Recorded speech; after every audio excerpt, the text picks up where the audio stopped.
We dismiss history at our peril. Liberty Nation Radio with Mark Angelides. And you're on Liberty Nation Radio, heard coast to coast on the Radio America Network. I'm your host, Mark Angelides. We're joined today by Liberty Nation's chief political correspondent, Mr. Graham J. Noble. Thanks for coming in, Graham. It's a pleasure, Mark. So I guess what I want to talk about today is we're seeing an insurgent progressive movement within the Democratic Party. And I'm reminded very, very strongly of 2015, 2016, of the insurgent MAGA movement within the Republican Party. And now, I guess this is 10 years down the line from the start of MAGA. MAGA under the form that Donald Trump brought it in. That's the dominant ethos of the GOP. Now, is the same thing going to happen with the progressive movement, or did it have its chance already and blew it?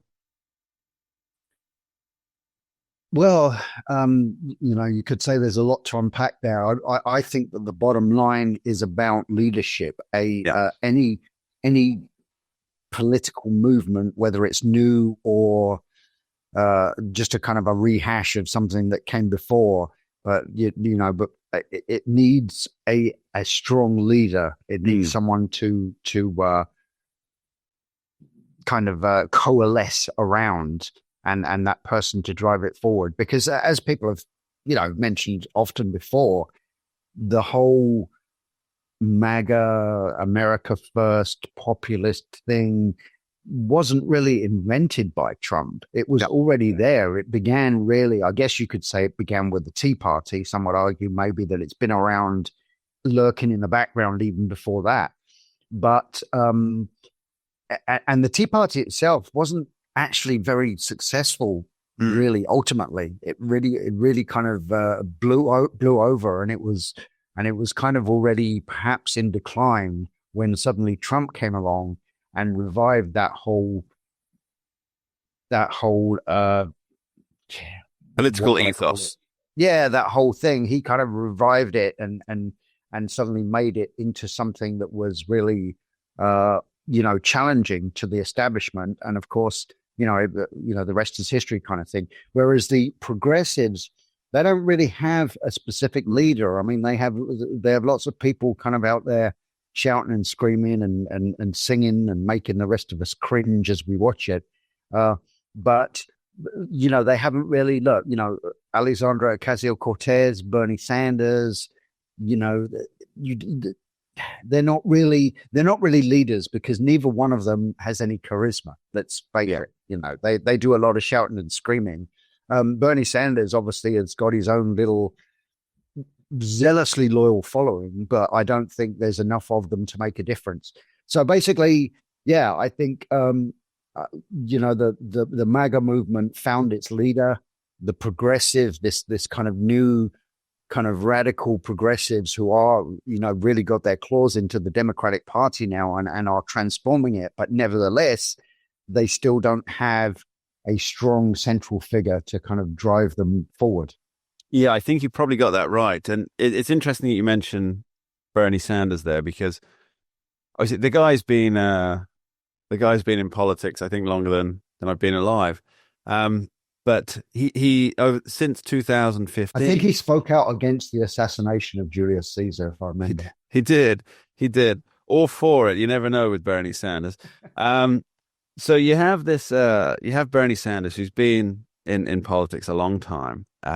And he's been fringe for a long time. I mean, he's so fringe, he's still technically an independent, right? Despite running for the leadership of the Democratic Party. I lose track of his affiliation, honestly, because one moment he's an independent, then he's a Democrat again, then he's an independent. Well, I guess for him it's about coalitions. So when Trump first came to the... In fact, I'll just throw in real quick. Sure. Sorry to interrupt you, but I'll throw in that actually that is just about the only thing I do like about Bernie Sanders is that he is not party loyal. Sure. He views political parties as just a tool to be used to his advantage. He's not particularly loyal to. He's never been a loyal Democrat. And I like the people out there who are not loyal Republicans or loyal Democrats. So that's one thing I do like about Bernie. Well, some would say that Karl Marx wasn't a loyal communist either. But still. So, yeah, you had this situation when Trump was on the rise. And at the same time, you had Bernie Sanders, who was also on the rise at that very same time, 2015, 2016. And the supporters for both men were largely interchangeable, I think. But yeah, I knew people then who, when asked, like, well, who are you going to vote for?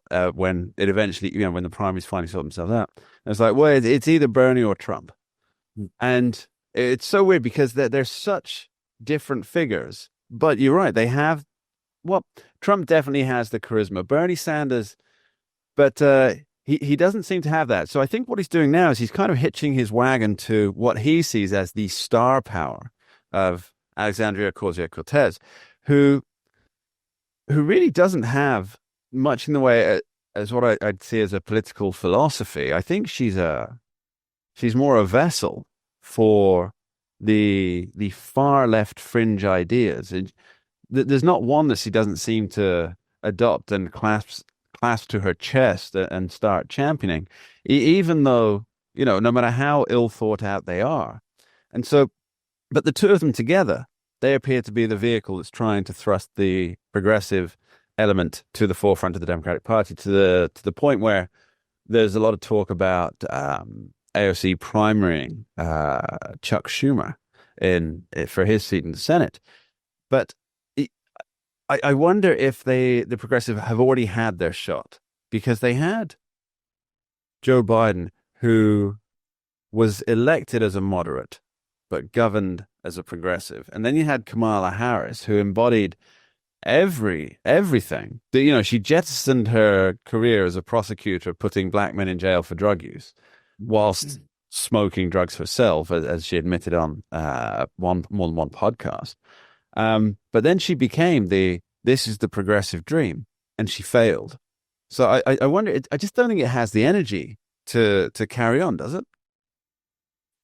I don't think so. And I think part of the problem here, the way I see it, is twofold. Is number one is, I believe that the progressives, or the people who maybe consider themselves at the forefront of the progressive movement, or the leaders of the progressive movement. We're looking at you, Cenk Uygur. I'm sorry? We're looking at Cenk Uygur. Is it Cenk Uygur? Oh, yes. Yeah, I'm not sure how to pronounce his name, but I know the guy. Yeah. Of course, he's disappointed a lot of progressives recently, because he's actually pointed out that, Trump is not quite, the worst person who ever lived, as they try to make it out. But no, I think the problem is, number one, is that I believe that the progressives don't understand that there are not actually that many of them, in comparison to the entire voting population of the US. They're certainly not the majority, and they're not even a large minority. They are a small minority. Out of all the people who vote Democrat, the loudest ones are always the zealous progressives. So it gives one the impression that, there's an awful lot more of them than there really are. So I think that's part of the problem.